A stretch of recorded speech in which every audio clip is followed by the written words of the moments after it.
আমার স্বরচিত কবিতা সত্যি যদি এমন হতো,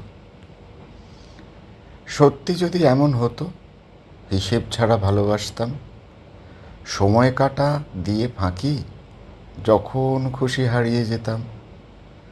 পাখি বলে দিত হাওয়ার গতি, প্রতি শুভ দিন নিশিত রাতি, ঘর পেরিয়ে গ্রাম ছাড়িয়ে আলোর আকাশে মুক্তি পেতাম।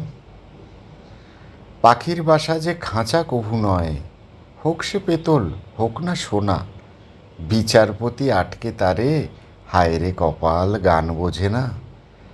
পায়ের বেরি খুলে দিয়ে তার থামিয়ে দিতাম সব হাহাকার, কৃষ্ণচূড়ার গানের ডালে রাধার পরশ ছড়িয়ে দিতাম। টিয়া পাখি বন্ধু আমার কত যে গল্প করি, ডানায় ডানায় পাখায় পাখায় অজেনা দেশে গো উড়ি, সেই দেশেরই রূপকথাটি লব, গলা খুলে মনের কথা যে কব। স্বাধীন মনে সেথায় যদি গান লিখে সুর সাজিয়ে দিতাম। আট পৌড়ে আদল গলে কৃষ্ণকলি দৃষ্টি মেলে, আমার পানে মুচকি হেসে হাত ধরতে দিয়েছে শেষে। মনের গরিব নয়কো মোটে, রূপকথার সেই প্রাণের হাটে। উড়ে চলে যাব আরও একবার, গানের ডালি যদি সঙ্গে পেতাম।